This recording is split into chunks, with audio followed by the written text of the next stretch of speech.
And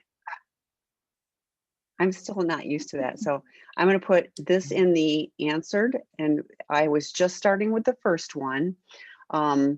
So it says, I am the betrayed partner, and June 6th of last year was D-Day. My husband's sober and working recovery since then. He has a long ways to go, still unable to be emotionally supportive, express empathy, or have difficult conversations. I wonder how long I will feel like everything is fake, like he does not really love or want me. I also have a question about restitution or amends. What should that look like? Is it even possible to make up for this kind of betrayal? So I kind of gave my thoughts on it, but please share. Well, I wonder what you my darn earbuds aren't working. Tammy, what is meant by D-Day? Do you think it means disclosure or discovery? No, that I took that as discovery. So I think it was discovery a year ago, and now he's okay. Yeah, because it doesn't say disclosure. So to me, that is discovery. Right. Okay. I'm trying to get my sound. Give me 1 second. I'm so sorry. Let me see if I can make that work. There we go. Now I can probably hear in my ears. Well, these are different questions. I mean, what I hear is this couple is very, very new at this. It's been about a year. What I'm not hearing, as you would say, is where's the therapy piece? Right. In other words, I hear he's sober. I don't see that he's getting what kind of support he's getting. He has a long way to go. We all do. Unable to be emotionally supportive, express empathy. I think that's typical for us in the first year. Tammy would say, I think that in the first year, that was how we did express our feelings and disappear, was the acting out. So learning how to be a decent human being who knows how to say what we have to say. Assertiveness is not our skill set. Emotional empathy is not our skill set, or we never would have done what we did in the first place. So I think that the part of the work you're talking about is a later step. Just getting sober is the hardest part. And then it's sort of like, who am I? What am I? What do I do now? Although I will say this to you, that I wrote a book about this called Out of the Doghouse. And the reason I wrote it is Out of the Doghouse, a relationship saving guide for men caught cheating. And, this is not an atypical situation. Most of the men that I work with really don't understand the harm that they've caused, or the degree of harm they've caused when they betrayed a woman. And the reason I wrote the book is, we think candy and flowers and when are you going to get over it is how it's supposed to go. And the reality is that it takes it is a very long period, if we're on our best behavior, before you're going to feel good about us. I mean, a year or more. And most guys are like, it's been 3 months, I got a sobriety chip, where are you? And they don't understand what the harm. And so that's why I wrote the book, because I want them to read it and say, oh, this is what I have to do to make it better. And they don't quite get that. Tammy, did you come out of men's? Because I'm just wondering, of course, it's possible to, I wouldn't say make up. You can never take away the betrayal, but I do think it's possible to move beyond that betrayal. But Tammy, what did you say about restitution or amends? I'm curious what you said. I used your analogy about restitution, like the client who had taken his children's college fund, and he made restitution to the college fund. So there are some things where you can directly make amend or make restitution. Others, it's learning to do life differently, to show up, be there, truly be present. I mean, that's part of restitution. You can never undo what you did. I mean, you can't, but you can do things differently, and show up in a meaningful way for people. And that can be, but I did share too that, I have seen so many people heal, so many couples heal and move forward in a different way, in a eyes wide open, honest way, still knowing that the betrayal can happen. It's not the naive version of, oh, we're here together, or just it's very different. But I have seen so many couples be able to move forward in a different way. I was going to say, thank you, Tammy. They can, and they do. In fact, the way I think about it is, you break trust, it's a broken plate. You can't put the plate back. I mean, it'll never be the plate it was, but you can glue it back together. And actually the glue space is going to be where it's strongest. So, but the question about amends, I just wanted to say, because that's also important. First, I want to go to the other side of it, which is You have no obligation to forgive this person until you are ready. You have no obligation to respond to any of their I'm sorry's and I wish I hadn't done this to you and I didn't, all of that stuff is not your stuff. Your stuff would sound like what you're looking for above, like, I'm so sorry I did this to you, and how is it going for you, and what are you going through? And the focus on the first part is more about me. But the one thing I want to say about this, Tammy, and I didn't hear if you mentioned, is we do something called disclosure in therapy, and we take couples, not me, but we take couples as professionals who do this work, and Tammy can always refer you to one. And we evaluate everything that this client has done and everything the partner's asking, and we sit down and give you all your answers. And this is how we find couples go forward, is with a clean slate, with a new foundation, because what you're asking is very difficult. I think if this isn't just like, I don't know, like, and I don't mean to make this light or anything, but it's not like he went drinking and now he stopped. This is a much more complicated issue because it's personal for you. It's personal for the family and the relationships. I will shut up, but I'll say exactly what Tammy said. What you're asking for is what you should start to see when someone's in recovery. Not only that they're going to meetings, they say they're sober, but they're beginning to show empathy. He should naturally be starting to spend more time with the family, naturally starting to show up more because he realizes what he's done. And if not, then I would be more concerned about what he is doing in his recovery. And by the way, none of this happens if he's still acting out or is still lying to you or still, and I bet you I gave the same answer to how he did. I'll, to a degree, and I also said like amends in the 12 steps is steps 8 and 9. So it is, we can't make amends and go, I'm sorry, and we have to do some real work in order to get to the point where we are making amends. And I did talk about a living amends as well. So Great. okay. All right, so we'll move on to the next question. I've been addicted to porn for over 2 decades. Hi, Dozer, but have been sober and in recovery since early April. I'm committed to doing everything I can not to relapse and fall back into porn and masturbation. Is it true that all addicts will relapse? No. What can I do to bolster my chances of completely eliminating that possibility? They use the broad term addict, so you can go through Go the ahead. porn addicts too. Well, You said the no, so you should I start. do, because like it's one of my, I get tripped up in 12-step meetings that I go to when everybody minimizes relapse. And I think you may have a slip, and especially with porn or something like that, there Right. may be some, but a relapse is different. And I think and I'm on some Facebook groups for recovery too, and I get challenged when people just automatically assume that relapse, it has to be part of the equation. I don't think it does. I think for many people, the journey is what the journey is. Planning, here's where I get caught, I think, is because if you go, relapse is going to happen, I think it's like you're going, it's going to happen, so I'm just going to give into it, rather than going, I need to pick up the phone or do whatever I need to do to not have that happen. I think it's like giving ourselves permission, like, oh, it's just part of it. And for porn and masturbation, that's one level. But for some people, like the chemsex and stuff, you don't know what the next relapse is going to do. You just don't know. And so I always feel like it's Russian roulette, and it's dangerous.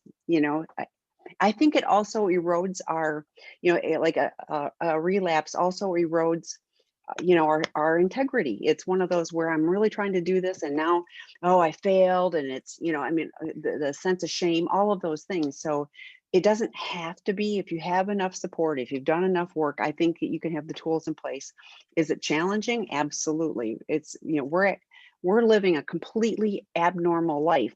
I mean, like, I'm not supposed to be in recovery. I mean, trust me, but I'm doing enough of the right things on a day-to-day basis to continue to maintain that. So now I'll shut up. Relapse is one No, of I my think Tammy's thingies. answers are absolutely correct. The one thing I would add is that she mentioned a slip, and I think that's really important because relapse to me is we return the behavior and we just don't tell anyone, and then we're right back where we were, lies and secrets and all that stuff. A slip might happen. You might, I mean, even on the best of our hard work, we didn't enter addiction because we were the particularly healthiest people to begin with. And so, there may be situations, and that's where our brain automatically goes to with unstress and whatever it is. And so but I want to throw something out there and be a little bit, what do I want to say? Something else to think about than we normally do. Of course, you can bolster your chances with the regular stuff. You can bolster it with 12-step meetings and getting support and learning how to reach out when you need it. You go to treatment, you go to therapy, you know, all of that, of course, is absolutely necessary or useful in your case, in every case, one by one. But the thing that I think for sex addicts we often miss is that we need to also enjoy our recovery. We need to find things that we look forward to. It's one of the main aspects that's actually asked of us, a little different than some of the other 12-step programs, is we're asked to actually make a list of things we will do, maybe not to replace the porn, but more to, because it won't, nothing's to replace that intensity that I can rush and disappear into that. That's not going away. But what we hope to do is be able to kind of with a drip, drip, drip, drip of having a great life instead of a rush of addiction. I said this to another woman the other night. She said, I don't have no life without what I was doing. I said, well, what do you like to do? You know, do you like to garden? Do you like to play bowl? Do you like to bowl? Do you like to drive cars? I mean, go find things that you like to do that are not going to lead to addiction. And by the way, that's where you'll often find people who are not necessarily in recovery, but they are like you and you might have fun with them. The thing that sometimes, and Tammy will absolutely agree with this, sometimes when people make their list of things they need to do to take care of themselves, they think, well, I'm going to go more meditation, more meetings, more rules, more restrictions, more 3 times a week, this or that. And all of that may be important, but you have to enjoy your life. Tammy would talk about, because she's an AA, sober dances. You know, people in sobriety think, oh, life's not going to be any fun anymore. What I'm going to do? They create fun so that you can get a sense that you can. So I had a friend of mine say, you know, we don't want recovery to be sackcloth and ashes where it's just, you know, misery. Why recover? So what you need to recover is either the life that you should be having or the life that you never had. Yeah, I don't know if you have any more thoughts, Tammy. That's what comes to Yeah, mind. 2 more thoughts. I was talking to somebody the other day and I said, what did you used to, I mean, before this took hold of you? Oh, I used to do archery and, you know, a couple other things. But it's not, just like you talked about, it's not the adrenaline. And so this particular person wasn't thinking that was going to be enough anymore. I was like, you used to finding that meaningful. There are things that you can do. I also want to say for partners, because I hear this often with partners, is they're reading every book and they're listening to, and they're doing everything. And I'm going, sometimes just go out to coffee with a girlfriend and don't talk about addiction. Don't talk about, like, just have a cup of coffee with a friend and enjoy. Like it can't be all about addict, addiction, whatever. Like both of you, if you're in a relationship, you know, need that. Like, what's the good, healthy things that isn't just focused on, you know, and this is tough stuff, you know, a mental health break of like, you know, I go run, I go for a run, I look around, you know, I need to be thinking about other things, just like you're talking about. The world is bigger. We get very small in our addiction or worried about our loved one as well. So the next one is a comment, and I'm going to read it out loud. I've been on It's this in the call with my chat, wife. Tim? Yeah, I put it in the, no, I put it in the answer. Oh, okay, sorry. I've been on this call with my wife many, many times alone tonight, have had great support from this and other SRH. That's sexandrelationshiphealing.com if you're listening to this after the fact on YouTube. Support groups, now years sober and relationship doing well. I have no question tonight, just a thank you, staying the course. So thank you for sharing that. Well, and I think Okay. we work very hard, not for the thank yous, but for you to get this experience. It's a So good the thing. next question is encouraging to read. It says encouraging to read this other person's statement. Can anyone recommend a counselor or therapist in the East Valley of Scottsdale? Email me, Tammy, TAMI at seekingintegrity.com. I've got a great one for you. So, okay. So the next one. Are addicts usually void of emotions and empathy? Can an addict learn to show emotions and empathy with treatment? That's a great question. Well, it's interesting. I'll say it this way. There are female therapists who were interns who want to understand our work and who at times I have brought in to observe or go be a part of the learning process. We're not doing internships right now at Seeking Integrity because I really want all licensed people, but nonetheless, I've done it. And the reason I'm saying this is because when I have a woman come to one of our men's groups a number of times, she'll say things like, I didn't know men could have those feelings, or I didn't know that men cried. I've never seen men cry like that. And I sit in a room with, six guys and one or two are, well, they're not, rocking back and forth, crying, and a couple of others are surrounding them, supporting. Really, I think the work we do is about bringing people together like a family, and then they learn how to be in a family. So I think that it is an outside in, I mean, an inside out kind of thing. It takes us a long time to show empathy and compassion. It doesn't mean that we have it. And I'll honestly say we run a great treatment center, but you can gain empathy and compassion without treatment. You just have to be giving service and doing for others rather than focused on yourselves, and you will gain empathy and compassion. I'm going to say, are they, because it says, are they void of emotions? And I'm like, we're not Yeah. void of emotions. We are avoiding emotions because we are looking to, to escape, numb out, like any intense emotions, are challenging. I remember when I first got into recovery, and all of a sudden I was faced with having to feel emotions, good or bad. It didn't matter. They were so uncomfortable, and I couldn't identify them. It was really challenging. Of course, you hang around long enough and you have good support, you learn. And you also learn that those uncomfortable feelings are uncomfortable, but they're not going to kill you. So you just have to learn to be able to tolerate the discomfort. And we as addicts in active addiction aren't good at that at all, which again sends us screaming, for the hills to our acting out. So one more thing I wanted to say about that, part of our being more emotionally available to partners, and it's hard to explain because I don't want you folks, partners, to feel any differently about where you're at. Where you are is where you are, and you deserve it. Your anger, your fear, your upset, your investigations, you've been traumatized and victimized. And that doesn't mean we're really good at facing anger. That doesn't mean we're any good with conflict. That doesn't mean that we addicts don't shut down when you get angry at us or upset with us, or that we don't feel so awful about what we did that we don't open up to you. And I also think this is part of what happens in treatment is people have to learn how to manage these kinds of things. But I might be very emotional with my daughter, but then when my spouse says, "Where were you today?" I might really shut down, and that's not your fault. It's just I don't know how to respond to conflict. My response to conflict is let me go look at porn or let me go out there and fight. That's my response. And so learning how to tolerate not only being more compassionate, but just learning how to manage conflict is a learned experience. I think all of it, Tammy said, it's feelings, managing situations. It's new to us, believe it or not. We're only 6 years old emotionally. Okay. True.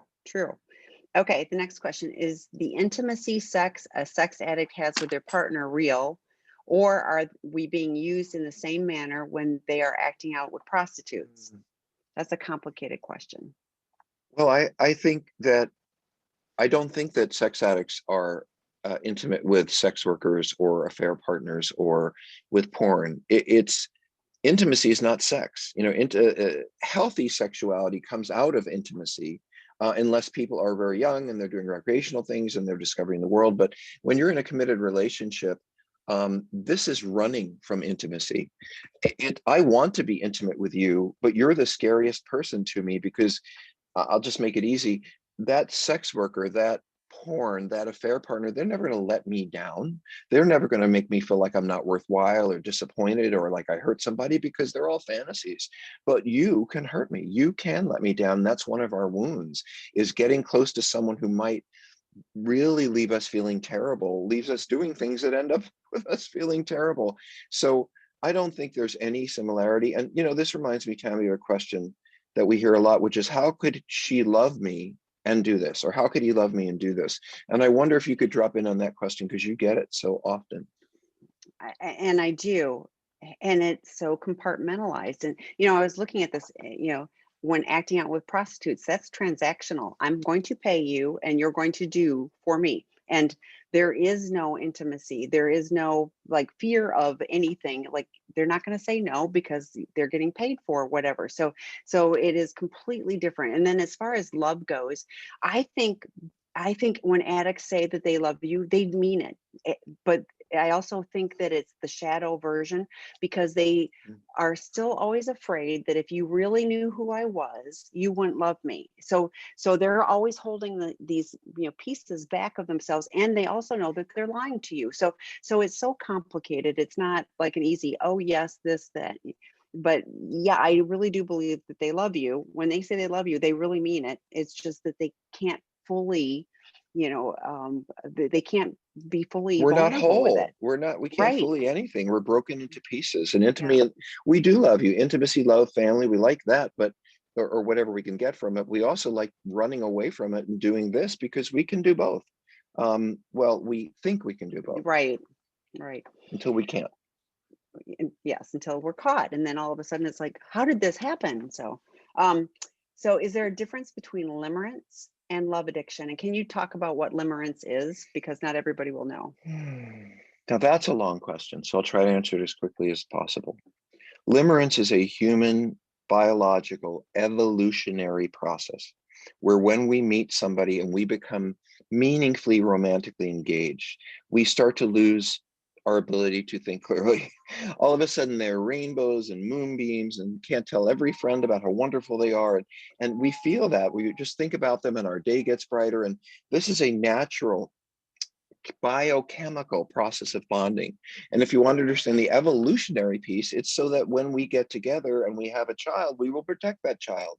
Because if I didn't bond with you deeply, I would just walk away. So there's a reason for this kind of bonding. And that is what we, and over time, it's become the road, not just the road to protecting children, but it's how we see the road to love. But that's not love. Every country music song, every poem, everything that's ever been written about love is about that. To me, after being married 20 years, love is about who's going to the grocery store. Okay, thank you for going. I love you. And I don't mean to say there isn't a deeper love, but anyway, it's nothing like we have in a casual relationship. So I think if I were a partner, I'd be asking this too, but I think there's such different issues for us. And when you understand what we're struggling with in a deeper way, when we're able to talk about it, that will make more sense. But you will never feel like, oh, they didn't betray me. They were just doing this. You will never feel that way. If I was an alcoholic, you might get to, oh, this problem is his. I didn't cause him to drink. I didn't make him drink, But if I'm betraying you with my behavior, it's never going to be something where you're going to feel okay with how could they love me and do this? Because it's so personal. So the question is there a difference between limerence and love addiction? And all right, so, sorry. yeah, I no, was it's looking okay. at the one in front of me. I loved all the There it is. explanation about Okay, limerence, but well, limerence yeah, was help good. us. So Yeah. love addiction is, first of all, what is sex addiction? Sex addiction is objectifying people, not seeing them as whole human beings, more seeing them as body parts. I love that butt. I love those arms. I love that whatever. And then we kind of think, well, if I can have that emotionally, if that desires me, that makes me important. That makes me special. I have such a desperate need as a sex addict to feel worthwhile. It doesn't matter whether I'm going to say this on purpose, whether I'm president of the United States, and I'm thinking about maybe 20 years ago, presidents who get in trouble and how do I say this? It doesn't matter no matter how much recognition I get from the outside world, there's always a part of me, as Tammy says, it's never going to feel good enough. So sex addicts use bodies, use people to make ourselves feel better. I always thought of love addiction as the graduate school for sex addiction, meaning I still don't see you as you are. I have this emotional emptiness, just like sex addicts, but I want to fill it with someone who's going to make me feel better.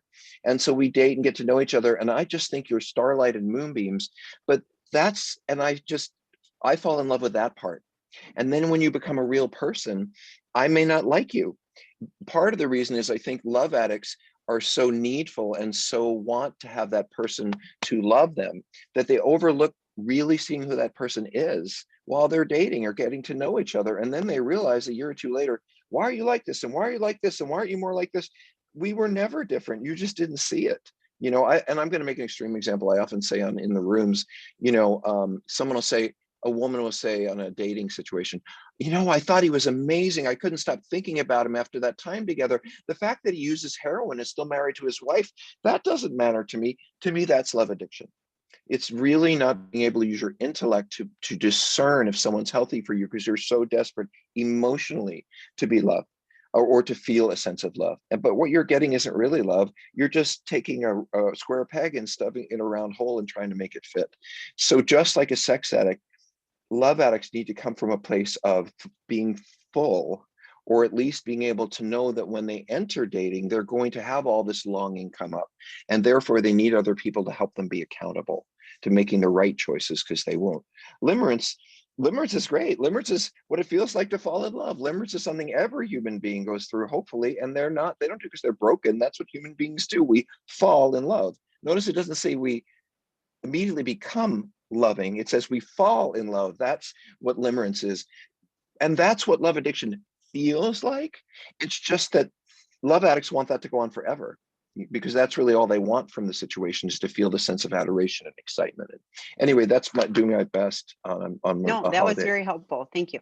Okay, so the next question, do all untreated sex addicts diseases eventually progress to unmanageable life, or can some keep it their whole lives and have it never progress to a bad level? Huh. That's a great question. Do you want to start with that, Tammy? Maybe I'm speaking I to all addictions, if you want. well, yeah, I mean, I think that there are some that can be on the fringe and kind of control things. Um, it, so I guess it depends. If they're in a relationship and they're hurting someone else, I mean, if you're a single person and you're, doing whatever and it's sort of problematic, but you don't lose your job and you don't have a family that you're hurting, maybe. But it's kind of like drinking. It's like there's some hardcore drinkers, and they just, that's how they are. Now, does it eventually, I Yeah. mean, really, at the end of the day, their livers are not so great, their health is not so great, but so Neither are their kids. right, right. Well, Mhm, if you've got no other people that you're affecting, so then stay mm. single, don't get in relationships, I mean, like, don't hurt other people, because otherwise, I mean, it's always unmanageable. I disagree that it's like somewhat manageable. You think you're managing it, but it's, like if you're doing compulsive behavior, it has you by the tail. I mean, it's one of those things where, you're going to go do whatever you're going to do because you're feeling compelled to do that. So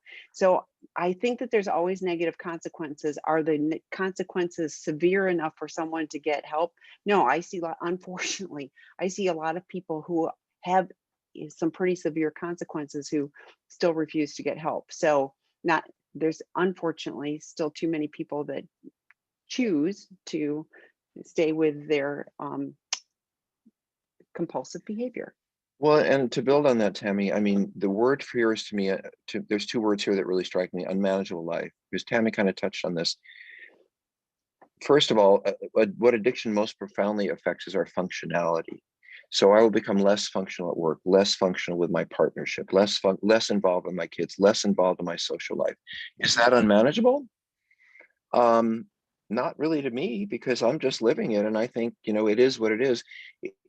It doesn't get the level of my attention until there's a crisis. But we can live, we're human beings are endlessly adaptable. We can live with a lot of misery, and we externalize. So I can say, well, it was that job. It's you. If I'd married someone else, and in the sense of not being able, wanting to look at myself, I can keep pushing the thing away from me until things get so bad that I finally realize, oh, I have to look at myself. And so will people do this their whole lives and never have it progress to a bad level? Maybe, like Tammy said, some people get drunk every night and they do okay. But will their lives be affected? Will their relationships, will their careers, will their education, will their dating? That's living their life. That's, I don't care if you drink or not, but if it's ruining your life, I think you should take a look at it. If you don't understand how it's ruining your life, check out what's going on around you with work and people. Look at your goals in life and see if what you're doing match up with your goals. So the next question, is it possible for a child to be sexually molested, never get any therapy or help for that, and not end up as a sex addict or with sex issues? Well, those are two different questions, and I'll answer them both. Um, I remember Dr. Carnes saying this, and I loved his answer. And it's a difficult one to sort of get right. He said most sex addicts have not been sexually molested, and I agree with that. I think most sex addicts learn to soothe themselves with sexual fantasy, or maybe touching themselves. Feels good when you're little, makes you distracted. So I think we learned sexuality and fantasy as a way of making ourselves feel better. We're neglected, we're overwhelmed by a parent, we don't have anyone around, no one cares about us or is focused on us, or whatever the issue is. We learn to tolerate situations that young children should not probably tolerate, and we learn to tolerate by using fantasy.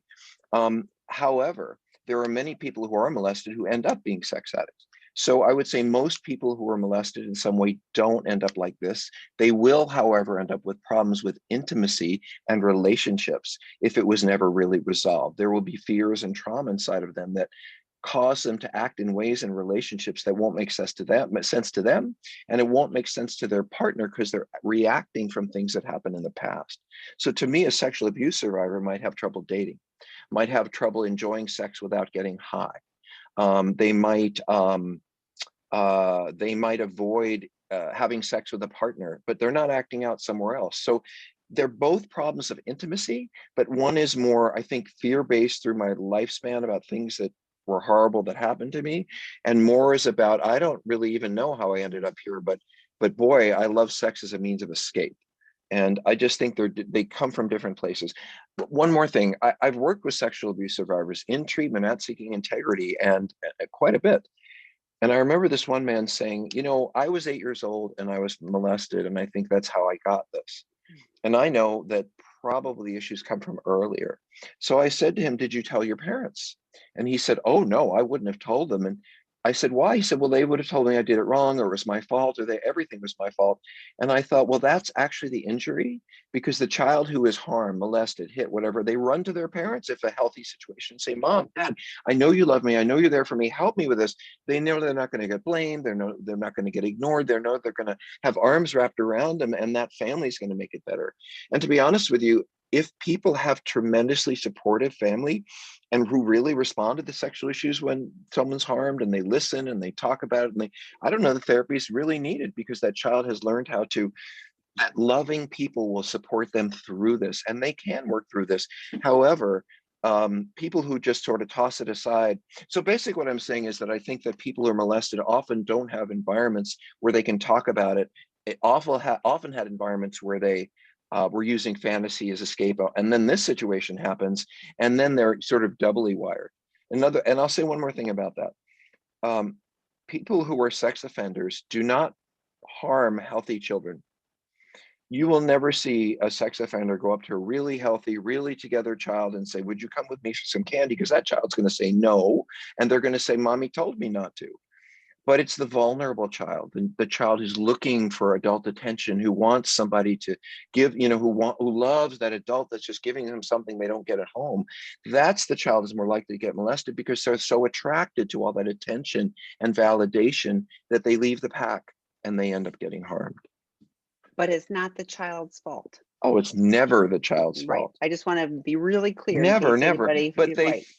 But you can feel their vulnerability. You can Yeah. tell that this is the kid who's going to run scared when the other kids get angry. Or she doesn't have it inside.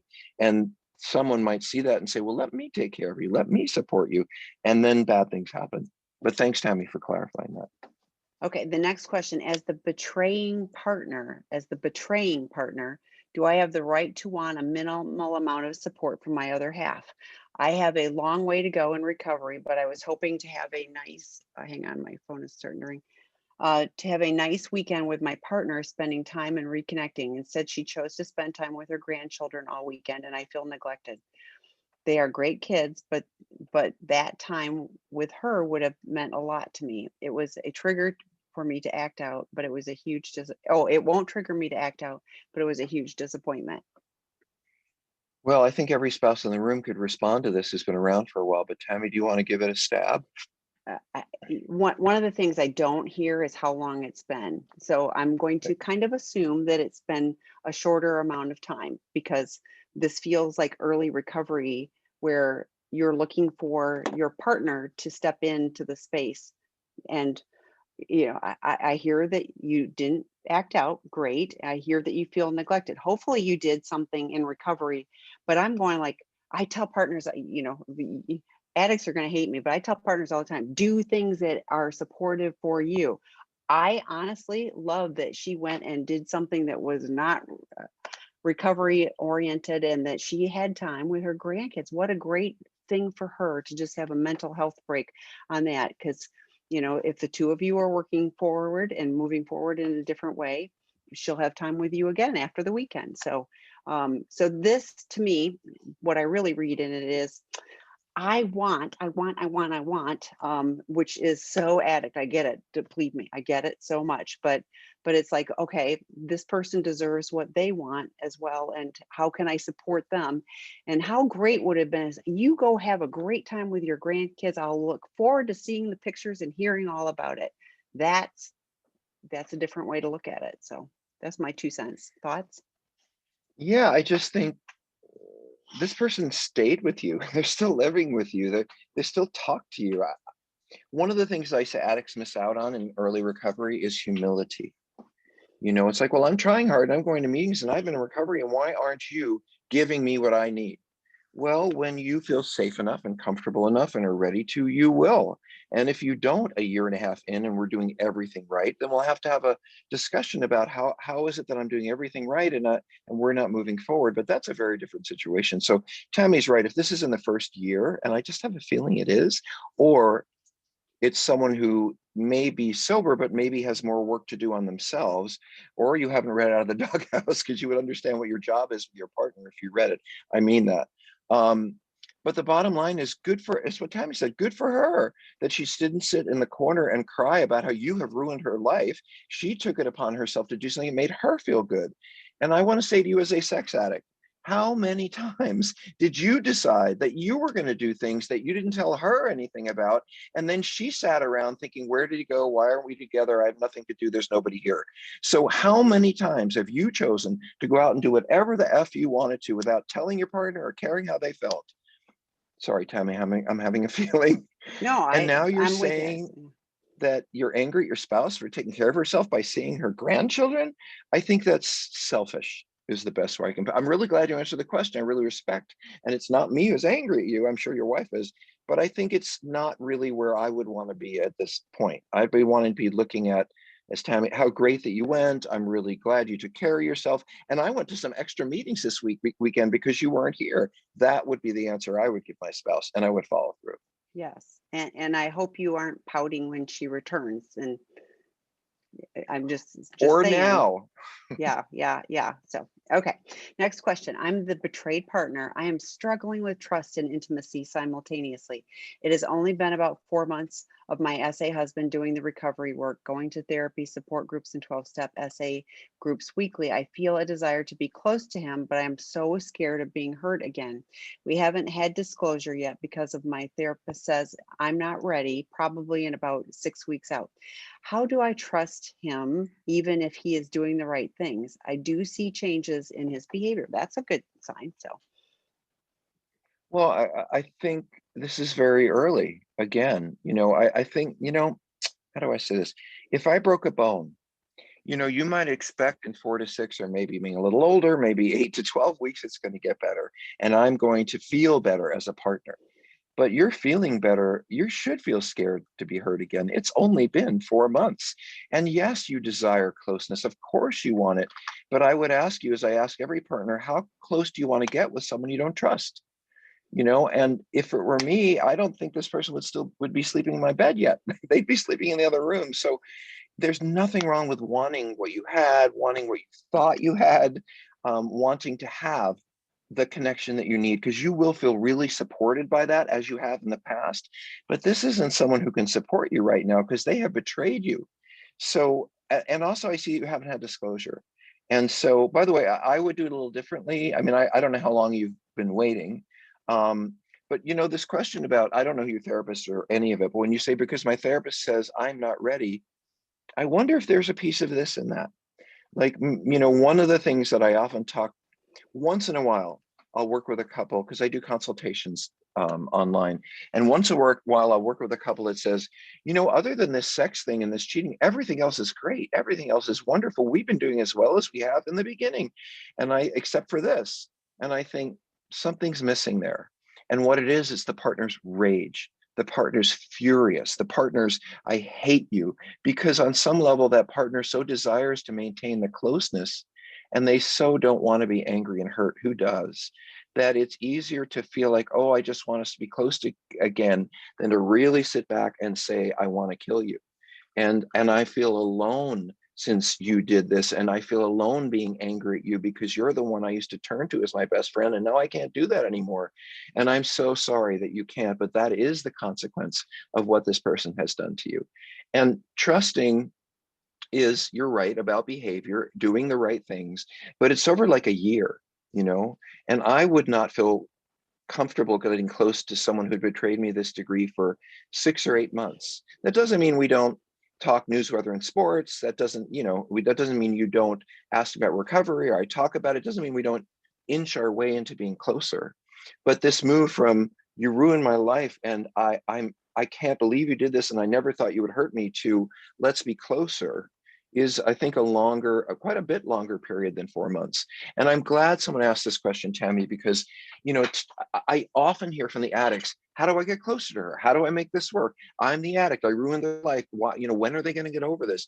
But we don't always hear, maybe you do more than me, but we don't always hear this question from partners, which is, I love that person.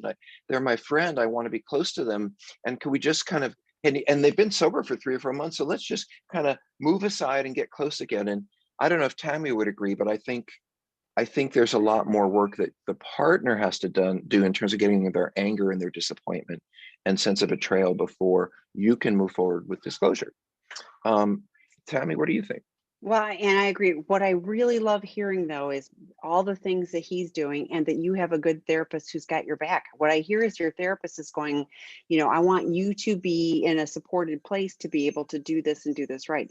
But yeah, as far as I'm struggling with trust and intimacy, that would be completely understandable. How could you not? I don't know how long you've been together, but often it's years, or decades, together. And then all of a sudden, oh, he's been doing really good for 4 months, so I should feel differently. I should trust him. No, not no, no, no, no. He needs to keep doing those things to show you that he's trustworthy. And it is a process. It's a journey, and and it isn't, you're going to magically arrive at at the rainbow. It's just a process, and every piece of the path, first of all, has support along the way. So there's always, people to support you, but also, Mhm. you'll start seeing, oh yeah, look at, he's doing that. Oh, I'm feeling like, oh, I can trust that, not necessarily sex, but, I can trust that, when he says he's going to pick up the kids, from daycare, he's going to really do it. Great. I mean, whatever it is, you'll start seeing those things. And we talk often on this, that actions, that's really where it's at. Words are meaningless. Actions are really where it's at. So trust yourself, trust your therapist to help guide the process, and be okay with like not being okay. It's like, yeah, you don't trust them. You have intimacy. Of course, your intimacy has been rocked. So, And I okay. want to say this is part of what hurts every partner is now I can't turn to you and now I can't, now I'm missing my biggest piece of support. This is why we run all these free support groups. This is why, because every partner feels like, first of all, I don't want to tell my mother. I don't want to tell my neighbor. I don't want to tell my pastor. It's not like you're saying, even these days, my spouse has a drinking problem. You're saying they have a sex problem. Lord knows what people are going to think. So who do you talk to for support? You probably need a lot of support. There are places you can get it, but not the place you want to get it, which is other people are going through what you're going through who can help set you right and support you about a timeline around all this. And we have a number of partners groups, right, Tammy? A Yes. bunch of them. Okay. Yes, on sexandrelationshiphealing.com. But I'm also going, I know you don't trust your gut anymore because like that's been rocked, but start trusting that like you'll know when it's the right time. I mean, I really believe that you'll know. So okay, next question. Betrayed partner here. Ex-husband and current partner are both SAs. Current partner is in recovery. Found hardcore porn on my 10-year-old daughter's computer, struggling with how to Mm. talk about it and press upon her that this stuff is addictive and dangerous to her brain without disclosing anything about the SA in the family and without turning it into a forbidden fruit. Suggestions. That's a great and challenging question. Well, I guess my first question is who put the hardcore porn on there? Because it may not have been your 10-year-old daughter. It may have been someone you're involved with. Your ex-husband, somebody who thought it was easier to use your daughter's computer than use theirs because maybe they wouldn't get caught. That's one of the, I don't know whether you're living together or not, but There is a movie called Men, Women, and Children, which is worth a sight, Men, Women, and Children. And one of the scenes in it is Adam Sandler, who does not want to get caught by his wife looking at porn. So he goes in his son's room and uses the porn because he figures that, she won't find it there. And of course the child does. So, and I, there are many ways I'd like to talk about this, but I don't know these people. And so I don't want to say anything that might be too strong or that I, wouldn't understand how to say to you. I will say this. I would not say to a 10-year-old, this is addictive and it's dangerous for your brain. I don't think that if you told me cigarettes were bad for me, I never really wanted to stop. If you told me chocolate chip cookies were bad for me, I never wanted to stop because they were pleasurable. I needed other reasons to stop other than, this is not good for you. As much as a parent, you might feel that way, I would want to understand it. How did they get there? What are they doing with it? How often? How does it make them feel? I think, and then I would absolutely take the therapy. I wouldn't attempt to, as much as you want to handle all things as you can as a parent. This is really something that a child therapist needs to work on. We have ways, I'm not one, of speaking to a 9-year-old, of speaking to a 7-year-old, because we are trained, developmental child therapists are trained to have a similar way of language that a 2-year-old is. So, and also you're so upset about this. So if it were me, I would probably work on a neutral party who can help you figure this out. And the other thing is that kind of what you asked, if she did this is her sexuality. And we are sexual beings at 4 and at 14 and 54, and it's just different. And so if this child is looking at sexual images and you go in there and say, what are you doing? How could you be doing this? What's wrong with this? It may feel right to you, but that's their sexuality. I mean, that's a very intimate, personal, sometimes scary part of us. And while I might want to say something like, I'm really concerned about this, I think we need to talk about this, let's talk to someone, I wouldn't get angry, even though you may feel angry. In fact, when I teach parents and teachers, I do trainings about this, and I've heard others say this. The first thing as a parent, when you see porn on your child's computer or whatever, that you need to do is walk away and take a breath and go talk to your pastor or a therapist. In other words, you want to come in there charging like an elephant. You want to really be thoughtful about how you want to talk to that child, just as you would about any concerning issue. So I see a thoughtful parent here, and I really encourage you to take a thoughtful path with this, even though you probably want to throw the computer out the window. Yeah, the be curious came to mind of like, how did this get here? What does this mean to you? All of those type of things, and the more neutral, just like Dr. Rob was saying, the more neutral you can be, I think will be the most useful for you and for her. So go ahead. I'm sorry, I didn't mean to jump on that, Tammy, but of course I thought of this. You don't have to make her evil, bad. How could you do this? To put a filter on her computer, to put devices on the computer. You can say, I don't think that's good for you, and I am not, we're going to block you from that, and let's go talk to somebody who can help us understand what that meant and how it might have affected you. And none of it with a raised voice. You're protecting your child by putting a filter on there. You're supporting your child by going to see a professional. I think that's what you need to do. I would not be thinking about, is it going to turn her into an addict at 25? I would deal with what's going on right now, your feelings about it, what support you need, and how to support your child in not being introduced these images anymore. And there's information about filters and blockers on sexandrelationshiphealing.com under the resource tab. Okay, next Thank question. you. Partner has ED as a result of compulsive masturbation and porn. What are the chances he regains his sexual ability if he abstains from masturbation and works his program to recover? Well, there's a lot I don't know here because I guess I'll just put it this way. Erectile dysfunction related to compulsive masturbation and porn, if that's all that's going on, should probably go away in a month or two.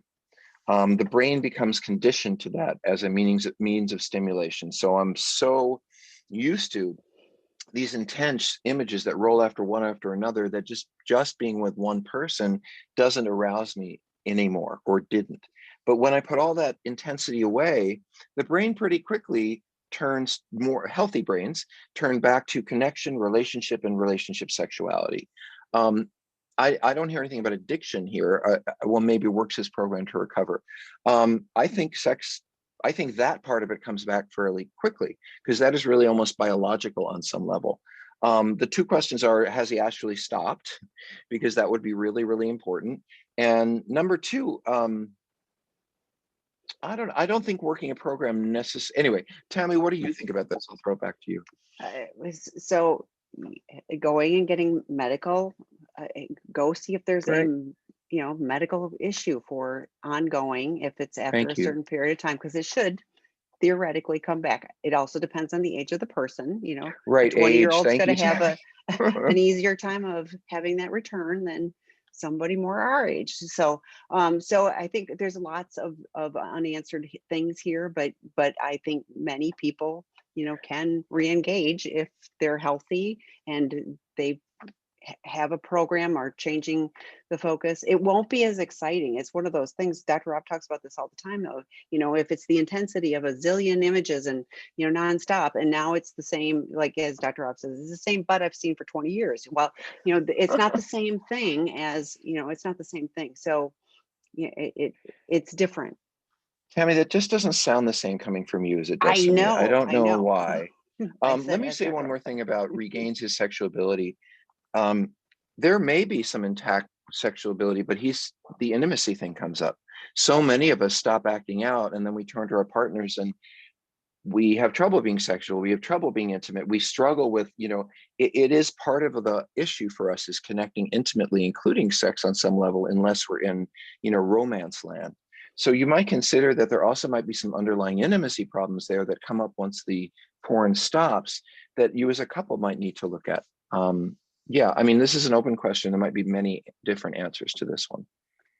So the next question, after 2 years of slow trickle discovery and botched recovery attempts, my SA husband has been sober for about 9 months, many of those during our in-house separation.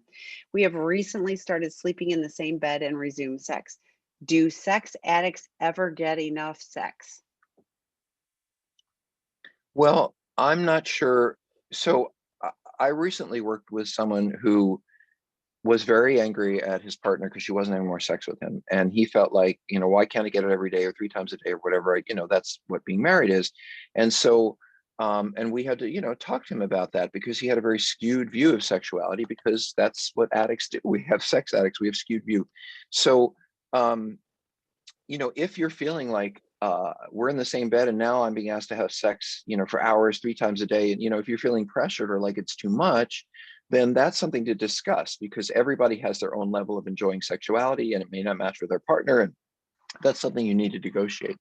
But I've also had partners say, I feel like he or she turned from the porn and the affair to me, and now I'm the thing they're using for sex. And so part of it, I think, is do you feel connected? Do you feel like sex is coming out of a connection, or is it just more let's have sex? You partners are pretty aware.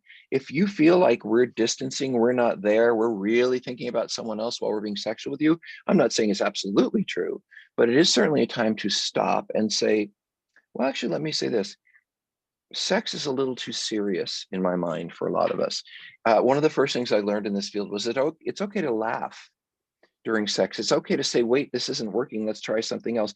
I think, I don't mean to say it this way, but some of us are like, I got to just get through this, if you're not enjoying it or whatever it is. And I think what I hear is a lot more communication would be really understand. So you can understand where the sex is coming from and what it means for this person, your spouse. And so that, do we ever get enough sex? It's like saying, does an alcoholic ever, well, that's not right. Yeah. Does an alcoholic ever, no, that's not right. Does someone with an eating disorder ever get enough food? No, someone who has an eating disorder never gets enough food because they need to eat. But do they have to eat addictively? So do we ever get enough sex? No. I mean, sex is healthy and we should have sex, but enough to satisfy what our addiction asked us to satisfy. No, that's not what partner sexuality is. And I don't know if that was confusing, but hopefully that came across. What one of the things I thought about is if it depends on what the focus is. We talk about sensate focused and lots of other things. It's about the intimacy. It's not about sex. It's not about sex and just getting off and body parts and everything else. So even if he's been sober 9 months, I'd be I'd be wondering, a little bit about that. So, okay, so I need you to answer this one. What can Yeah, I want hold, to. okay, what can hold a sex addict from gaining traction in his recovery when he's been with a CSAT, 12-step, and meeting a sponsor for 5 years? He cannot get past 3 to 4 months without slipping or relapsing. The lies continue even when he swore on our son's Bible. He was solid in his bottom lines, but found him Googling outside of Covenant Eyes on his work computer, searching for naked bodies to fantasize with. I can never gain traction with trust with him. He blames me that I get anxious because my gut is always telling me something is off. And when I verify I'm right, when I verify I'm right, I'm needless to say, he ended the marriage recently, blaming me. Oh, So well, wow. I was all along with this until the last sentence, because I mean, there's a number of things going on here. If I was committed to working on my marriage, I would work on my marriage. And I don't care how angry you were, or how disappointed you were, how hard it was. I mean, this is one of the reasons I wrote Out of the Doghouse. It says consistently through that book, you have a lot of work to do. You have a lot of making up to do. You have a lot of trauma and betrayal to clear up. And I go through how. But every couple of chapters I write, but if you don't want to do this, if you don't want to do the work of healing with your partner, no harm. I mean, you're going to cause harm when you separate, but no one's making you make up with this person. And it may well be that I guess there's an entire paragraph about how do I know, and when is he going to, and how do I gain trust, and then the last sentence says the marriage is ended. So it's confusing me why you would worry about what is going on in his recovery if he isn't with you anymore. I understand the feeling and the desire to want to help, or maybe he's the father of your children. You want to make sure he's okay with it, whatever that is. But the reality is, if he leaves you, it's his life. And he doesn't have to answer. Sorry, ladies and gentlemen. He doesn't have to answer to you. He can do whatever he wants. He can look at all the porn he wants. He can see all the people he wants, because if someone leaves you, they can run their own lives. So what I'm concerned about is how much this partner is wanting the person to get well. And what I wonder about is, do you think maybe if they got well, they would return to the marriage? Because I don't think that's true. If they were going to get well, if getting well was part of the returning to marriage, they would have fought to get well for the marriage. And this looks like somebody who, honestly, I think there's more going on with this person. Let me say it this way. I rarely see long-term committed partnerships break up over this. I would say, at least of the couples I've worked with, maybe 85 or 90% who've been together 15 or 20 years, they don't break up, because as horrible as this has been, they have other things in their life, like kids and family and church and home, and that are equally important to them. And so they ride this out based on their history of connection and their history. New couples, not so much, because they don't have as much time together and it's easier to walk away. So if you've had a reasonably long-term marriage, and if this person has walked away from you, that was his intention. There was nothing that you could have done or would have done or he could have done to keep this relationship together. And I'm so sorry, because he left you in a big hole with no way out of your own, except to say, what did I do wrong? And what's wrong with me? And none of that is true.